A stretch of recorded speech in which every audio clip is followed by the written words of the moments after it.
हाँ बच्चों, के एन मौर्य क्लासेज में आप लोग का स्वागत है।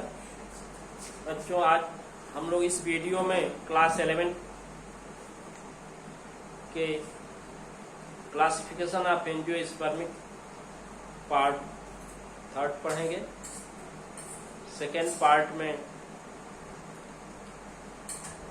आर्टिफिशियल सिस्टम ऑफ क्लासिफिकेशन में कैरोलस लिनियस के अनुसार सेक्सुअल सिस्टम ऑफ क्लासिफिकेशन वर्गीकरण की लैंगिक पद्धति के बारे में बताए थे।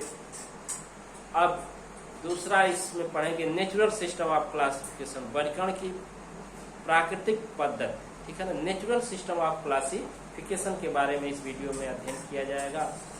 चलिए चलते हैं। नेचुरल सिस्टम ऑफ क्लासिफिकेशन वर्गीकरण की प्राकृतिक पद्धति। बच्चों, इसके अंतर्गत वैज्ञानिक इस पद्धति को देने वाले हैं बेंथम और हुकर। कौन है? बेंथम और हुकर ने 1862 से 1883 अपनी बुक लिखी। एक बुक लिखी अपनी जेनेरा प्लांटेरम। बुक का क्या नाम था?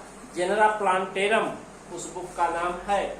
और देखिए 1862 से 83 के बीच में एक बुक लिखी गई। एक लंबा समय लगा, और लंबा समय लगने का कारण आपको आगे पता चलेगा। इस बुक में इन्होंने 97,205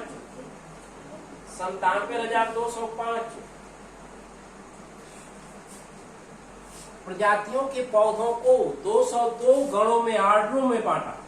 ध्यान दीजिए, कितने बुक लंबा समय लिया, और उसमें पौधे की प्रजातियां कितनी है? 97,205, लगभग 1 लाख के लगभग है। प्रजातियों के पौधों को 202 आर्डरों में बांटा गया। और ये बुक जो है 3 भागों में प्रकाशित हुई, 3 पार्ट में। जेनेरा प्लांटेरम बुक कितने पार्ट में प्रकाशित हुई? 3 पार्ट में। और उसमें कितने पौधे की प्रजातियों का उल्लेख था? 97,205। इसको कितने आर्डर में, गणों में बांटा गया? 202 गणों में बांटा गया, जिन्हें कोहोर्ट्स कहा गया। क्या कहा गया? कोहोर्ट्स कहा गया बच्चों। और वर्तमान में इस समय इसको फैमिली कुल के नाम से जानते हैं। क्या? फैमिली कुल। आपको आगे फैमिली पढ़ना है। तमाम फैमिली है, लूसीफेरी, मालवेसी, लिलियेसी, कंपोजिटी, कुकुरबिटेसी, तमाम फैमिलियां हैं। तो वर्तमान में इन्हें कुल फैमिली कहते हैं, या फैमिली के नाम से जाना जाता है। तो बच्चों, ये सीडेड प्लांट, बीजी पौधे, स्पर्मेटोफाइटा, एंजियोस्पर्म, आवृत बीजी पौधे को निम्न वर्गों में विभाजित किया गया है। इसको 3 क्लासेज में बांटा गया है। कितने? निम्न भागों में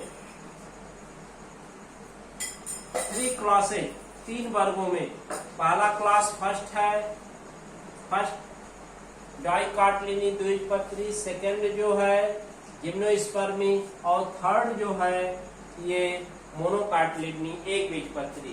इसको बीजी पौधे स्पर्मेटोफाइटा या एंजियोस्पर्म को कितने वर्गों में बांटा गया? 3 वर्गों में बांटा गया। कितने वर्गों में? 3। द्विबीजपत्री, जिम्नोस्पर्म और एकबीजपत्री। डाइकोटिलिडनी, जिम्नोस्पर्म और मोनोकोटिलिडनी। अब बच्चों, इनको हम लोग एक एक करके पढ़ा जाएगा। जिम्नोस्पर्मी को नहीं पढ़ना है, क्योंकि अनावृत बीजी पौधे का वर्गीकरण हम आपको डिटेल्स में प्रीवियस वीडियो में पढ़ा चुके हैं। अब इनको 3 सब क्लासों में बांटा गया। कितने? 3 सब क्लास में। चलिए डाइकोटिलिडनी हम लोग पढ़ेंगे। क्या पढ़ेंगे? डाइकोटिलिडनी। द्विबीजपत्री के बारे में जान जाइए। द्विबीजपत्री पौधे, टैप रूट सिस्टम, मूसला जड़ तंत्र।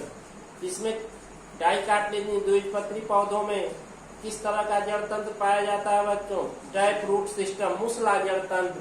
इसमें एक मुख्य जड़ होती है, फिर दूसरी जड़ें, और उससे कुछ जड़ें निकली होती है, अर्थात प्राइमरी, सेकेंडरी, टर्शियरी रूट। प्राथमिक, द्वितीयक, तृतीयक जड़ें जिन जड़ तंत्र में पाई जाती है, उस जड़ को मूसला जड़ तंत्र, टैप रूट सिस्टम कहते हैं। जैसे आप सरसों को, चना को की जड़ को निकालिए तो उसमें टैप रूट सिस्टम पाया जाता है। तो इस द्विबीजपत्री में क्या है? टैप रूट सिस्टम, मूसला जड़ तंत्र। Secondary growth, most important characteristics है सेकेंडरी ग्रोथ।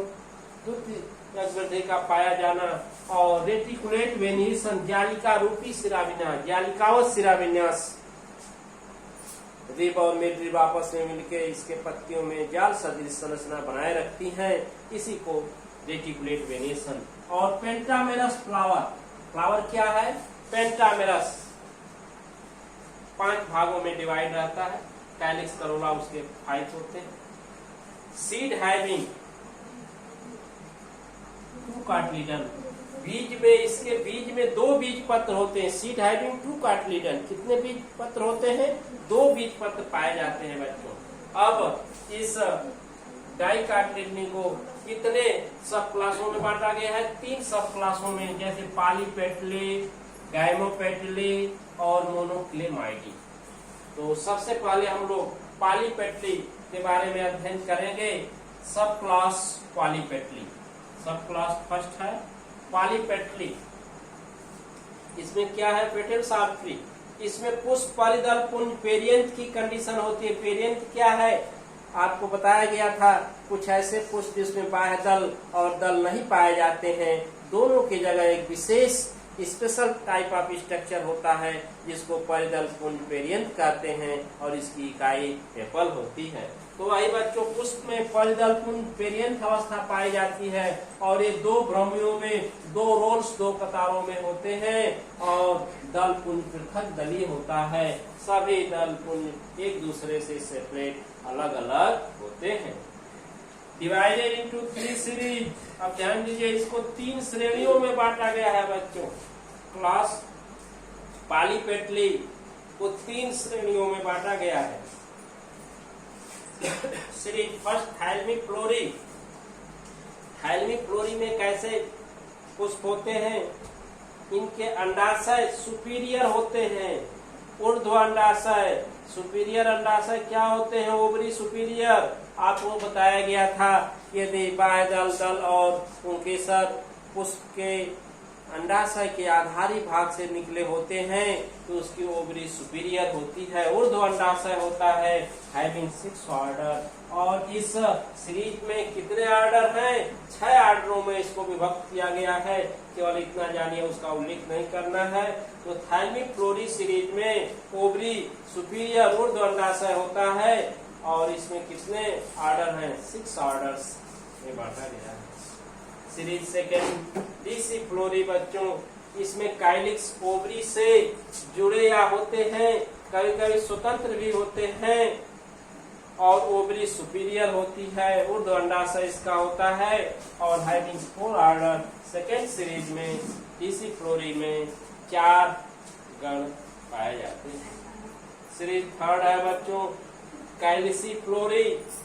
इसमें काइलिक्स 3 आर ज्वाइंटेड टू ओवरी। इसमें काइलिक्स बाह्यदल जो होते हैं अंडाशय से जुड़े होते हैं या स्वतंत्र होते हैं, किसी न किसी अवस्था में पाए जाते हैं। ओवरी इंफीरियर अधोवर्ती अंडाशय, अधोवर्ती अंडाशय पाया जाता है। हैविंग 5 ऑर्डर, और इसमें कुल 5 गण पाए जाते हैं। ये तो रहा है आपका बच्चों पॉलीपेटली। अब इसके आगे हम आपको बताएंगे गाइमोपेटली। क्या बताएंगे? गाइमोपेटली के बारे में अध्ययन किया जाएगा। चलिए आगे। हाँ बच्चों, अब आगे के क्रम में हम लोग गाइमोपेटली के बारे में अध्ययन करेंगे। इससे पहले पॉलीपेटली पढ़ा गया, जिसमें पेटल्स फ्री रहते थे, कभी कभी ज्वाइंटेड भी हो जाते थे। लेकिन इसमें गाइमोपेटली में जो है परिदल पुंज पेरियंथ 2 भ्रमियों में जो है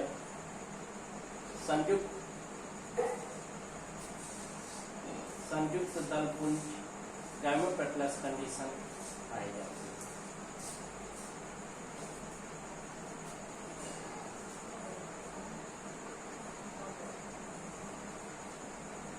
परिदल पुंज 2 भ्रमियों में संयुक्त दल पुंज पाया जाता है।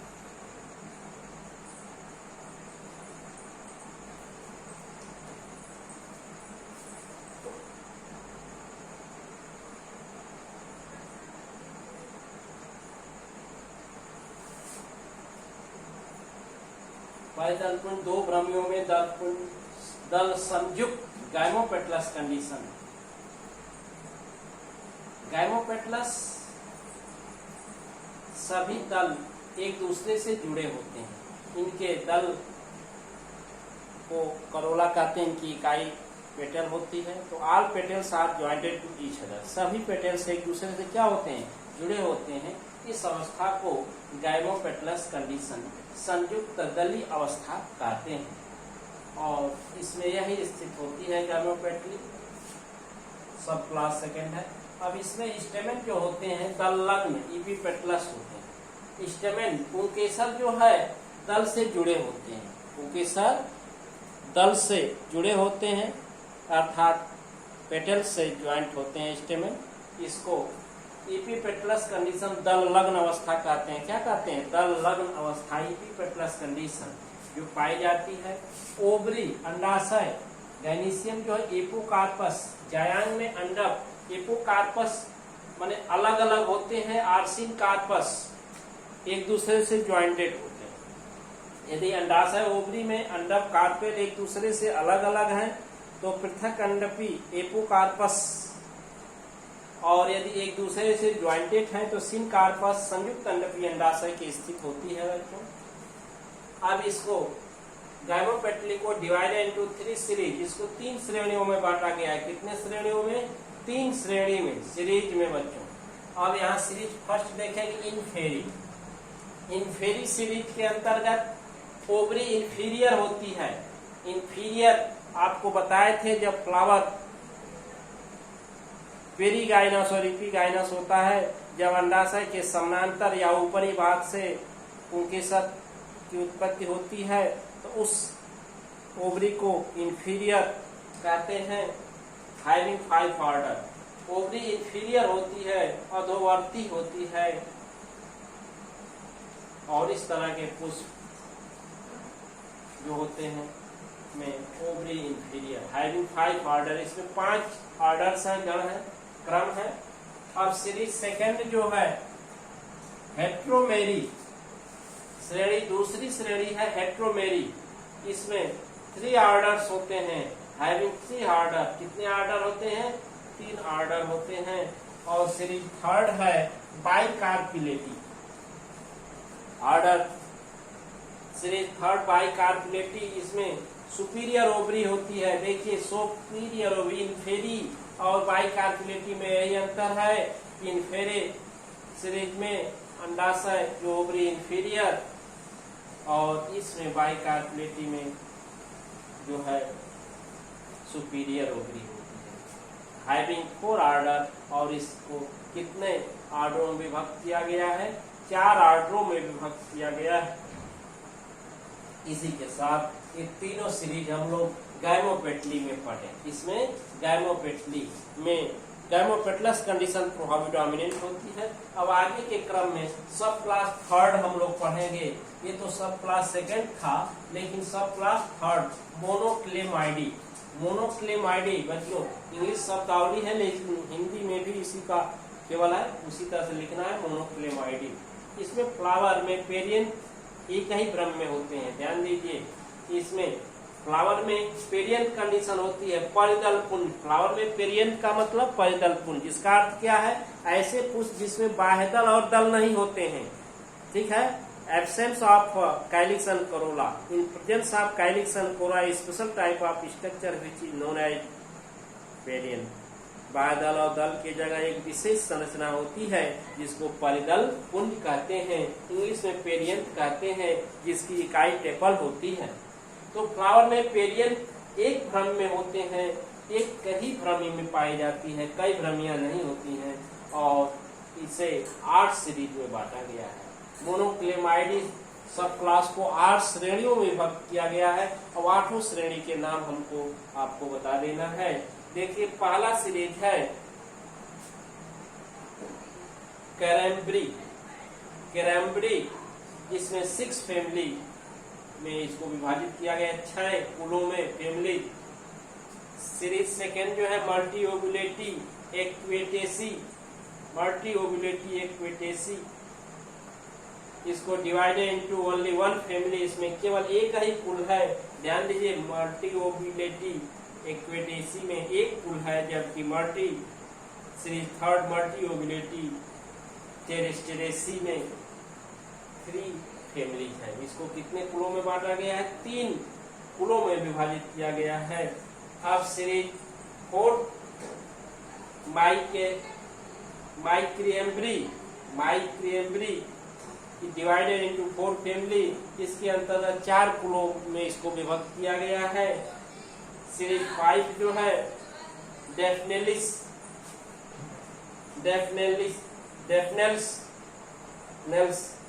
डेफनेल्स सीरीज के अंतर्गत डिवाइडेड इनटू 5 फैमिली। डेफनेल सीरीज को 5 कुलों में विभक्त किया गया है। जो फैमिलीज हैं, सीरीज 6 जो है एक क्लेमाइडोस्पोरी है। एक क्लेमाइडोस्पोरी सीरीज 6 को एक क्लेमाइडोस्पोरी को डिवाइडेड इनटू 3 फैमिलीज को 3 कुलों में विभाजित किया गया है। और सीरीज 7 जो है यूनिसेक्सुअल्स divided into 9 family. Unisexual series को जो 7वां सीरीज है इस मोनोक्लेमाइडी का, उसको 9 कुलों में विभक्त किया गया है। और लास्ट सीरीज 8 है, 8वां एनोमेलस फैमिली सीरीज 8 है। इसको 9 फैमिलीज में डिवाइड किया गया है। इस तरह से बच्चों हम लोग आज नेचुरल सिस्टम ऑफ क्लासिफिकेशन के अंतर्गत जो है जो वर्गीकरण पढ़े वो डाइकार्टिलिडनी, जिम्नोस्पर्मी और मोनोकार्टिलिडनी। डाइकार्टिलिडनी के अंतर्गत 3 सब क्लास पढ़ा गया। पहला पढ़ा गया पॉलीपेटली, दूसरा पढ़ा गया गैमोपेटली और तीसरा सब क्लास जो है मोनोक्लेमाइडी। इसका अध्ययन हम लोग किए। ये वीडियो बड़ी हो रही है इसलिए हम यहीं इसको बंद करते हैं। अब जिम्नोस्पर्मी का कोई वर्गीकरण नहीं करना है क्योंकि एंजियोस्पर्म से पहले जिम्नोस्पर्म का क्लासिफिकेशन पूर्ण रूप से हम पढ़ा चुके हैं आपको प्रीवियस वीडियो में। तो अब हम इसके बाद अगले वीडियो में जो है मोनोकार्टिलिजन एकबीजपत्री के बारे में अध्ययन करेंगे। तो वीडियो को बच्चों पूर्ण रूप देखें, अच्छे से देखें। थोड़ी इंग्लिश शब्दावली है लेकिन हिंदी में भी इसका ट्रांसलेट केवल है, हिंदी एक्चुअल इसकी नहीं है, कॉमन शब्दावली है। आप इससे घबराए नहीं, एक एक करके संख्या आप सीरीज श्रेणी ऑर्डर तो याद रखें कि डाइकार्टिलिडनी को 3 सब क्लासों में, पॉलीपेटली, गैमोपेटली और मोनोक्लेमाइडी 3 उप वर्गों में विभाजित किया गया है। 3 सब क्लासेज। Thank you.